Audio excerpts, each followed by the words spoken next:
Okay students, നമ്മുടെ last ടോപ്പിക്കാണ് web browser. എന്താണ് വെബ് ബ്രൗസർ, എന്താണ് വേൾഡ് വൈഡ് വെബ്, എന്താണ് സെർച്ച് എഞ്ചിൻസ്, അതിൽ അക്കാഡമിക് സെർച്ചിങ് ടെക്നിക്സ് എങ്ങനെയാണ്, അതുപോലെ തന്നെ ഇൻ്റർനെറ്റിൻ്റെ ആപ്ലിക്കേഷൻസ്. ഇത്രയും ടോപ്പിക്സാണ് നമ്മൾ കാണാൻ പോകുന്നത്. അതിലാദ്യമായിട്ട് നമ്മൾ കാണുന്നത് വെബ് ബ്രൗസേഴ്സിനെ കുറിച്ചാണ്. വെബ് ബ്രൗസർ എന്ന് നമുക്കറിയാം, നമ്മുടെ ഇൻ്റർനെറ്റിൽ അല്ലെങ്കിൽ നമ്മുടെ ഇൻ്റർനെറ്റിലെ വെബ് പേജുകളെയൊക്കെ കാണാനായിട്ട് നമ്മൾ യൂസ് ചെയ്യുന്നൊരു സോഫ്റ്റ്വെയർ ആണ് എന്തെന്ന് പറയുന്നത് വെബ് ബ്രൗസർ എന്ന് പറയുന്നത്, അല്ലേ? ഇപ്പോൾ നമുക്ക് ഫേസ്ബുക്കോ അല്ലെങ്കിൽ ഗൂഗിളോ അങ്ങനെയുള്ള വേൾഡ് വൈഡ് വെബിൽ നമുക്ക് അവൈലബിൾ ആയിട്ടുള്ള നമ്മുടെ ഇൻഫർമേഷൻസിനെ കാണാനായിട്ട് നമ്മൾ യൂസ് ചെയ്യുന്ന ഒരു സോഫ്റ്റ്വെയറാണ്. Web browser is a software application use to access, retrieve and view information in world wide web. World wide വെബിൽ നിന്നുള്ള ഇൻഫർമേഷൻസിനെ ആക്സസ് ചെയ്യാനോ റിട്രീവ് ചെയ്യാനോ അല്ലെങ്കിൽ വ്യൂ ചെയ്യാനോ ഉള്ള ഒരു സോഫ്റ്റ്വെയർ ആണെന്ന് പറയുന്നത് വെബ് ബ്രൗസർ എന്ന് പറയും. അപ്പം ഇറ്റ് സെൻഡ് നമ്മൾ ഈ വെബ് ബ്രൗസർ എന്താ ചെയ്യുന്നതെന്നുള്ളതാണ്. It send user request to web server. നമ്മൾ കൊടുക്കുന്ന റിക്വസ്റ്റുകൾ, അതായത് Facebook.com കൊടുക്കുന്ന റിക്വസ്റ്റിനെ അതിൻ്റെ സെർവറിന് അയച്ചു കൊടുക്കുകയാണ്. അപ്പോൾ അവിടെ നമ്മൾ എന്ത് ചെയ്യും, HTTP അല്ലെങ്കിൽ HTTPS എന്ന് പറയുന്ന പ്രോട്ടോകോൾസൂടെ യൂസ് ചെയ്യും. ആ പ്രോട്ടോകോൾസൊക്കെ വെച്ചിട്ടായിരിക്കും നമ്മൾ എന്ത് ചെയ്യുന്നത്, വെബ് സെർവറിന് റിക്വസ്റ്റ് കൊടുത്ത് നമ്മൾ ആ പേജിനെ ലോഡ് ചെയ്യുന്നത്. ഓക്കെ, അപ്പോൾ അതിനുവേണ്ടി നമ്മൾ യൂസ് ചെയ്യുന്ന പോപ്പുലർ ആയിട്ടുള്ള വെബ് ബ്രൗസർ ഏതൊക്കെയാണെന്ന് വെച്ച് കഴിഞ്ഞാൽ, നമുക്കിത് നിങ്ങളെല്ലാത്തിലും കുറേയൊക്കെ നിങ്ങൾ യൂസ് ചെയ്തിട്ടുള്ള വെബ് ബ്രൗസേഴ്സ് തന്നെയാണ്. ഗൂഗിൾ ക്രോം, മോസില്ല ഫയർഫോക്സ്, ഇപ്പോഴത്തെ മൈക്രോസോഫ്റ്റിൻ്റെ പുതിയ എഡ്ജ്, പിന്നെ ആപ്പിളിൻ്റെ ആണെങ്കിൽ സഫാരി എന്നുള്ള വെബ് ബ്രൗസർ ഉണ്ട്. പിന്നെ നമ്മൾ മൊബൈലിലൊക്കെ യൂസ് ചെയ്യുന്ന ഓപ്പറ മിനി എന്ന് പറയുന്ന വെബ് ബ്രൗസർ. ഇത്രയും വെബ് ബ്രൗസേഴ്സൊക്കെയാണ് നമ്മൾ പ്രധാനമായിട്ടും നമ്മൾ എന്ത് ചെയ്യുന്നത്, നമ്മൾ ഈ ഇൻ്റർനെറ്റിൻ്റെ പേജിനെ കാണാനായിട്ട് യൂസ് ചെയ്യുന്ന സോഫ്റ്റ്വെയർസ്. ഇനി വെബ് ബ്രൗസറിൻ്റെ പ്രധാനപ്പെട്ട ഫംഗ്ഷൻസ് എന്തൊക്കെയാണെന്ന് വെച്ച് കഴിഞ്ഞാൽ, നമ്മുടെ വെബ് പേജിനെ വെബ് ബ്രൗസറിൽ അല്ലെങ്കിൽ വെബ് സെർവറിൽ നിന്ന് നമ്മുടെ വെബ് പേജിനെ നമ്മൾ ആക്സസ് ചെയ്യുക. അപ്പോൾ അതുപോലെ തന്നെ നമ്മൾ എഴുതിയേക്കുന്ന HTML code, CSS cascading style sheet എന്ന് പറയും. കാസ്കേഡിങ് സ്റ്റൈൽ ഷീറ്റിൻ്റെ കോഡ്, ജാവാസ്ക്രിപ്റ്റിൻ്റെ കോഡൊക്കെ എന്ത് ചെയ്യുക, അതിന് എക്സിക്യൂട്ട് ചെയ്തിട്ട് നമുക്ക് റൺ ചെയ്ത് കാണിച്ചു തരും.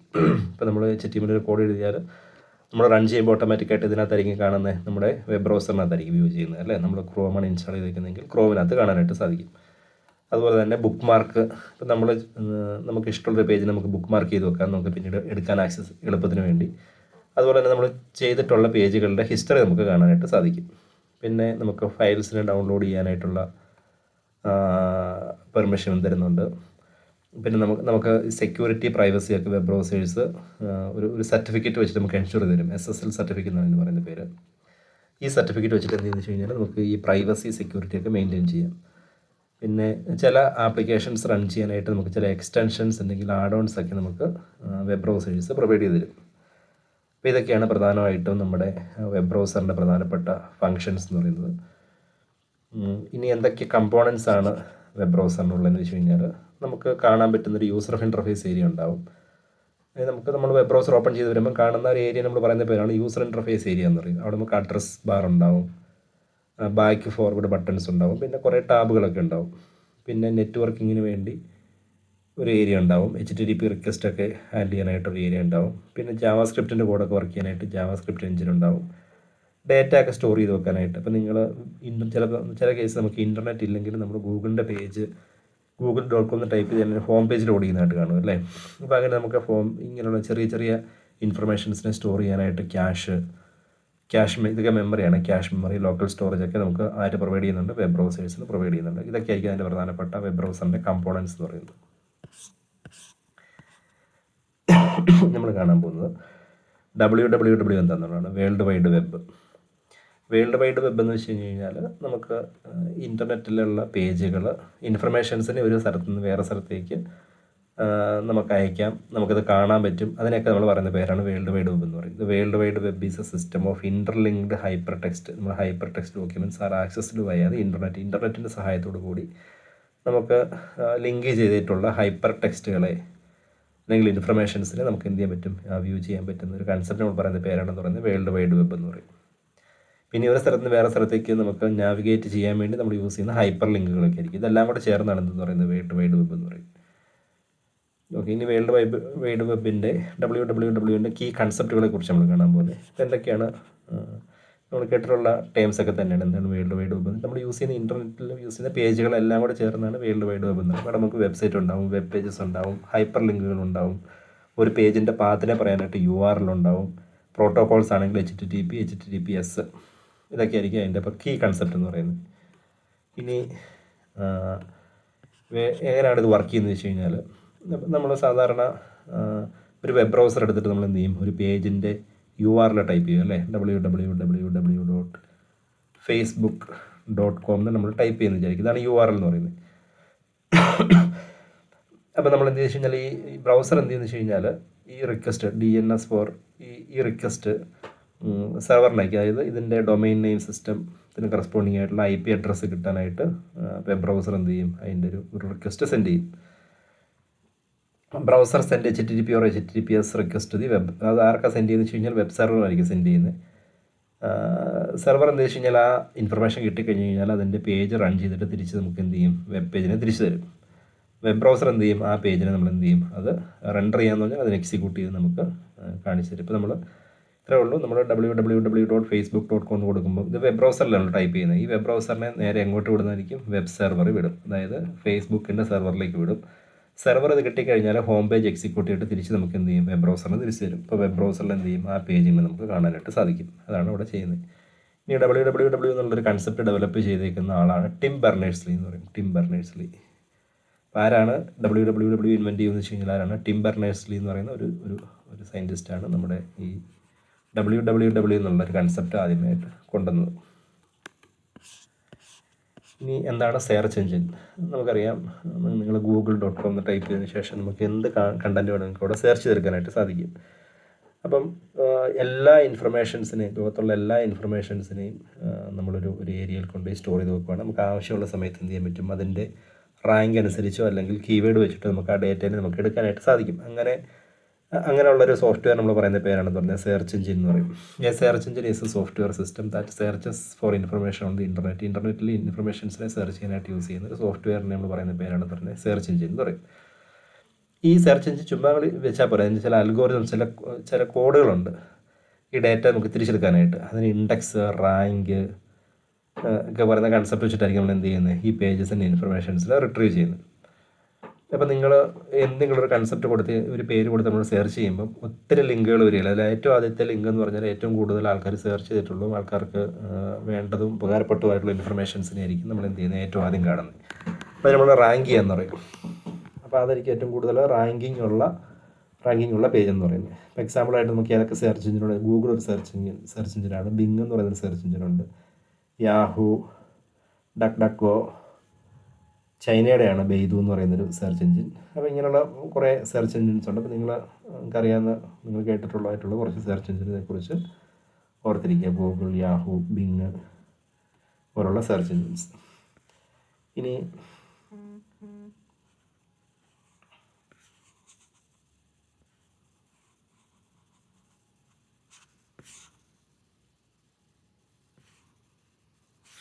എന്തൊക്കെയാണ് നമ്മുടെ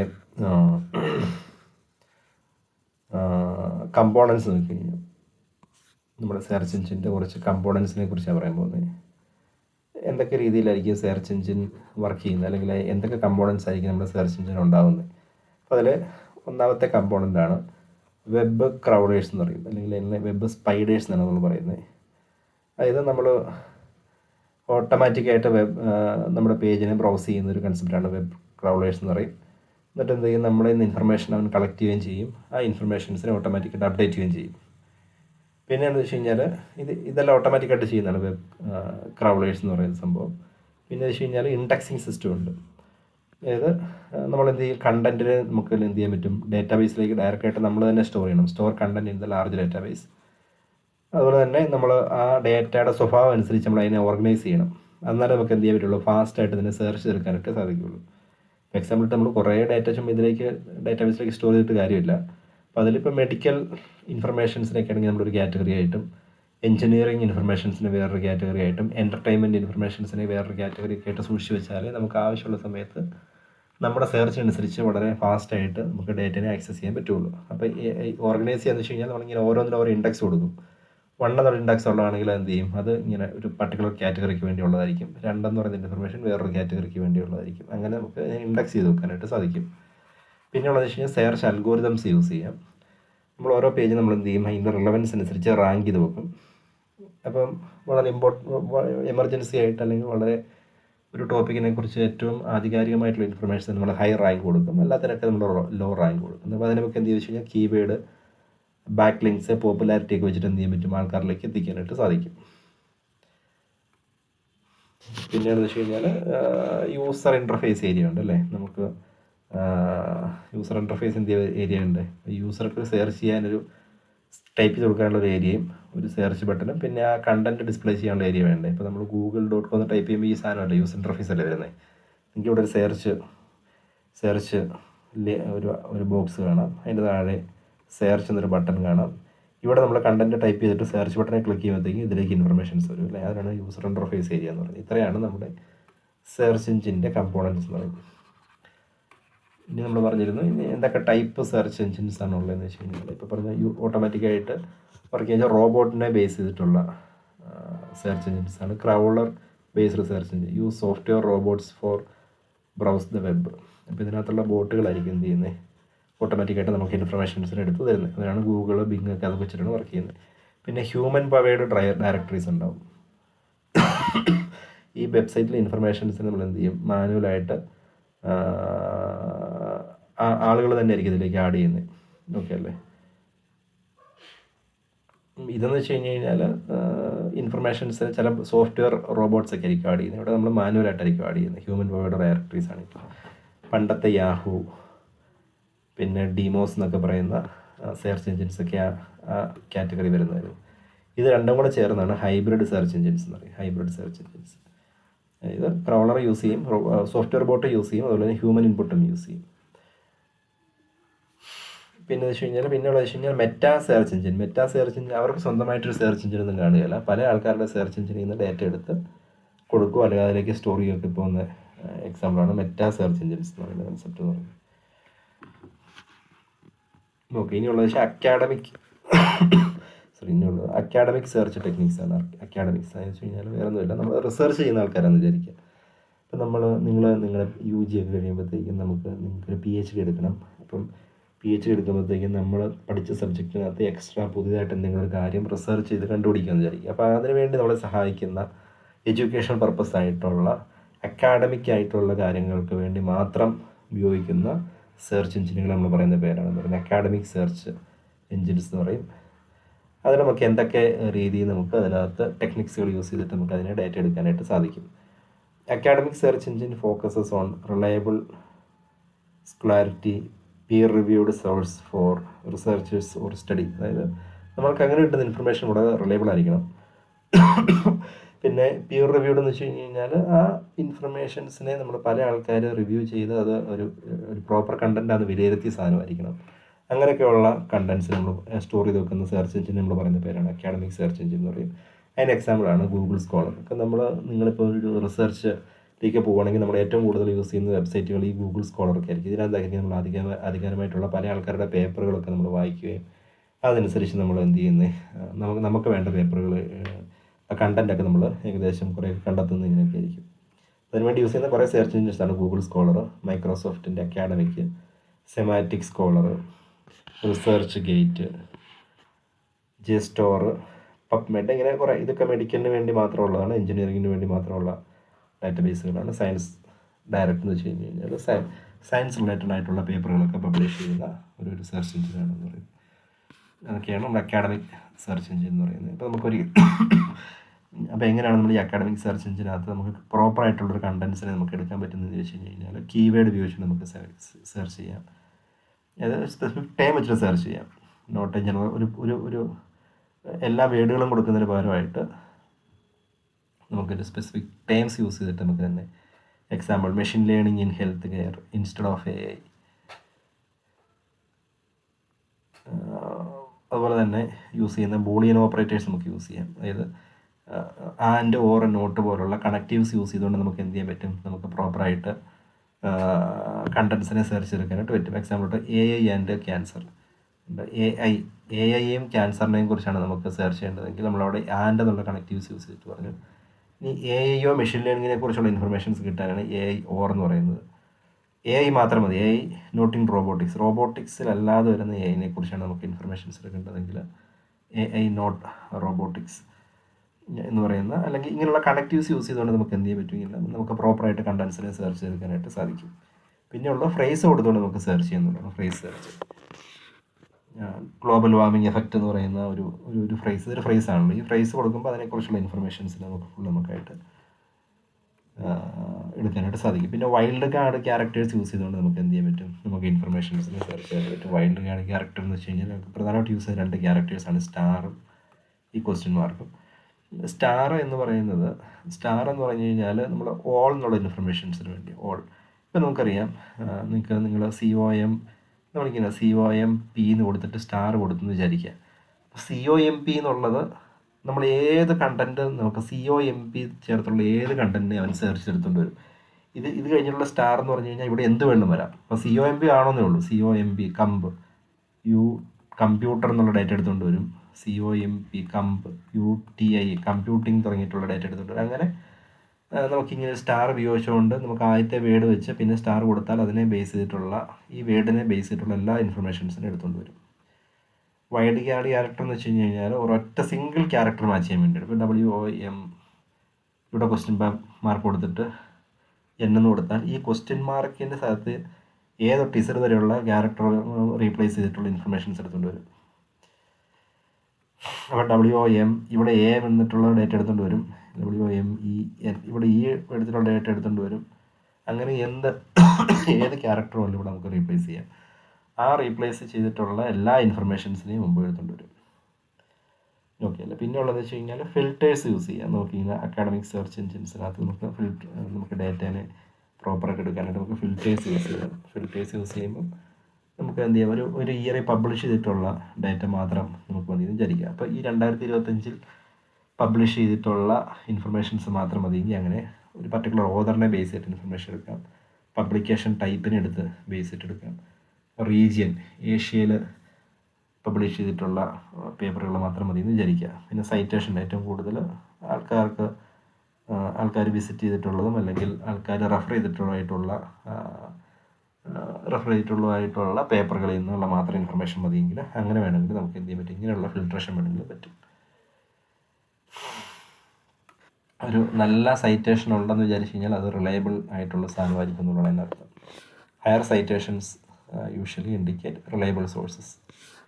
ഇനിയുള്ളത് വെച്ച് കഴിഞ്ഞാൽ ഇൻ്റർനെറ്റിൻ്റെ ആപ്ലിക്കേഷൻസിനെ കുറിച്ച് നമ്മൾ പറയുന്നത്. ഇപ്പോൾ നമ്മൾ പ്രത്യേകിച്ച് നിങ്ങൾ ഇന്നത്തെ കാലഘട്ടത്തിൽ മൊബൈലൊക്കെ യൂസ് ചെയ്യുന്നതുകൊണ്ട് ഇതിൻ്റെ ആപ്ലിക്കേഷൻസിനെ കുറിച്ച് പ്രത്യേകിച്ചൊരു ടെക്സ്റ്റായിട്ട് നിങ്ങൾ പഠിക്കേണ്ട കാര്യം നിങ്ങളെന്നും യൂസ് ചെയ്യുന്ന സാധനമാണല്ലേ. നമ്മൾ കമ്മ്യൂണിക്കേഷന് വേണ്ടി ഇമെയിൽ യൂസ് ചെയ്യും, സോഷ്യൽ മീഡിയ, വീഡിയോ കോൺഫറൻസിങ്, നിങ്ങൾ വാട്സപ്പ് വീഡിയോ കോൾ തന്നെ വിളിക്കുന്നുണ്ടല്ലോ, മെസ്സേജിങ് ആപ്പുകൾ, എക്സ്ട്രാ ആയിട്ടുള്ള മെസ്സേജിങ് ആപ്പുകളൊക്കെ നമുക്ക് കമ്മ്യൂണിക്കേഷൻ പർപ്പസ് വലിയൊരു ആപ്ലിക്കേഷനാണ് എന്തെന്ന് പറയുന്നത്, ഇൻ്റർനെറ്റിൻ്റെ വലിയൊരു ആപ്ലിക്കേഷനാണ്. പിന്നുള്ള എഡ്യൂക്കേഷൻ പർപ്പസ്, ഇപ്പോൾ ഈ കാണുന്ന നമ്മളിപ്പോൾ പറയുന്ന ഓൺലൈൻ ക്ലാസ്സസ്, ഡിജിറ്റലായിട്ട് നമുക്ക് ഡേറ്റേനെ ലൈബ്രറി, ഡിജിറ്റൽ ടെക്സ്റ്റ് ബുക്കുകളൊക്കെ വായിക്കാനായിട്ട് പറ്റും. നമുക്കതുപോലെ തന്നെ ഡിജിറ്റലായിട്ട് കോഴ്സുകൾ നമുക്ക് എടുക്കാൻ പറ്റും. അതിന് മൂക്ക് കോഴ്സ് എന്നാണ് പറയുന്നത്. പിന്നെ റിസർച്ച് പബ്ലിക്കേഷൻസിന് നമുക്ക് ഡിജിറ്റൽ റിസർച്ച് പബ്ലിക്കേഷൻസ് നമുക്ക് കാണാനായിട്ട് സാധിക്കും. പിന്നെ നിങ്ങൾ എപ്പോഴും ചെയ്യാറുള്ള ഓൺലൈൻ ഷോപ്പിങ്ങുകൾ നമുക്ക് ചെയ്യാനായിട്ട് സാധിക്കും. ഇൻ്റർനെറ്റിൻ്റെ ആപ്ലിക്കേഷനാണ്. പേയ്മെൻറ്റ് ചെയ്യാൻ പറ്റും UPI പോലുള്ള സാധനങ്ങൾ വെച്ച്. ഈ ഓപ്ഷൻസ് പങ്കെടുക്കാനായിട്ട് സാധിക്കും. ബുക്കിംഗ് ചെയ്യാനായിട്ട് സാധിക്കും. ടിക്കറ്റുകളെ നമുക്ക് എന്ത് ചെയ്യാൻ പറ്റും, ബുക്ക് ചെയ്യാം. നിങ്ങൾ എന്തൊക്കെ ടിക്കറ്റുകൾ നമ്മൾ ബുക്ക് ചെയ്യാറുള്ളത്? പ്രധാനമായിട്ട് നമ്മൾ ബുക്ക് മൈ ഷോ യൂസ് ചെയ്യാറുണ്ട്. ബുക്ക് മൈ ഷോ എന്ന് പറയുന്ന ഇത് വെച്ച് നമ്മൾ എന്ത് ചെയ്യും, സിനിമ ടിക്കറ്റ് ബുക്ക് ചെയ്യാം. ഇനി അതല്ല പല തരത്തിലുള്ള ബുക്കിംഗ്, നമ്മൾ റെയിൽവേ റിസർവേഷൻ, അതുപോലെ തന്നെ ഫ്ലൈറ്റ് ടിക്കറ്റ്, ഇങ്ങനെയുള്ള എന്ത് സാധനങ്ങൾ വേണമെങ്കിലും നമുക്ക് എന്ത് ചെയ്യാൻ പറ്റും. അതെല്ലാം കൊമേഴ്സിനെ ബേസ് ചെയ്തിട്ടുള്ള ഒരു ആപ്ലിക്കേഷനാണ്. പിന്നെയുള്ള ബാങ്കിങ് ആൻഡ് ഫിനാൻസിങ് ആപ്ലിക്കേഷനിൽ net banking, mobile banking, other transactions, ഇതെല്ലാം നമ്മളെന്താണ് ഇപ്പോൾ പറഞ്ഞ ഈ വാലറ്റ്, അതായത് പേയ്മെൻ്റ് എല്ലാം ഈ ബാങ്കിങ്ങിൻ്റെ ബേസിൽ വരും. പിന്നെ എൻ്റർടൈൻമെൻറ്റ് പർപ്പസിനാണെങ്കിൽ നമ്മൾ യൂട്യൂബിൽ നിന്നൊക്കെ നമ്മൾ സ്ട്രീം ചെയ്യാറുണ്ട്. ജിയോ ഹോട്ട്സ്റ്റാറിൽ നിന്നൊക്കെ നമ്മൾ, അല്ലെങ്കിൽ നെറ്റ്ഫ്ലിക്സിൽ നിന്നൊക്കെ നമ്മൾ എന്ത് ചെയ്യാൻ പറ്റുന്നുണ്ട്, എൻ്റർടൈൻമെൻറ്റ് ഗെയിം വീഡിയോസ് നമ്മൾ സ്ട്രീം ചെയ്ത് കാണാറുണ്ട്. പിന്നെ ഓൺലൈൻ ഗെയിമുകൾ നമ്മൾ കളിക്കാറുണ്ട്. പിന്നെ മ്യൂസിക് പ്ലാറ്റ്ഫോം പോലുള്ള പലതരത്തിലുള്ള മ്യൂസിക് പ്ലാറ്റ്ഫോമുകളുണ്ട്. അവിടെ നമ്മൾ എന്ത് ചെയ്യുന്നുണ്ട്, നമുക്ക് വേണ്ട മ്യൂസിക്കുകൾ നമ്മൾ സെർച്ച് ചെയ്ത് നമ്മൾ കേൾക്കാറുണ്ട് അല്ലേ, സ്പോട്ടിഫൈ ഒക്കെ പോലെ. പിന്നെ വെച്ചാൽ ഇൻഫർമേഷൻ സർവീസസ് ആണ്. ന്യൂസ് പോർട്ടൽസ്, നമുക്ക് മനോരമ ഓൺലൈൻ അല്ലെങ്കിൽ മാതൃഭൂമി ഓൺലൈൻ വഴി നമുക്ക് എന്ത് ചെയ്യാൻ പറ്റും, നമുക്ക് ഇന്നത്തെ പത്രമെല്ലാം വായിക്കാനായിട്ട് സാധിക്കും. പിന്നെ ഉള്ളതെന്ന് വെച്ച് കഴിഞ്ഞാൽ ഗവൺമെൻറ് വെബ്സൈറ്റുകളിൽ നമുക്ക് എന്ത് ചെയ്യാൻ പറ്റും, ഗവൺമെൻറ് റിലേറ്റഡ് ആയിട്ടുള്ള ഇൻഫർമേഷൻസ് കിട്ടും, വെതർ അപ്ഡേറ്റ്സുകൾ കിട്ടും.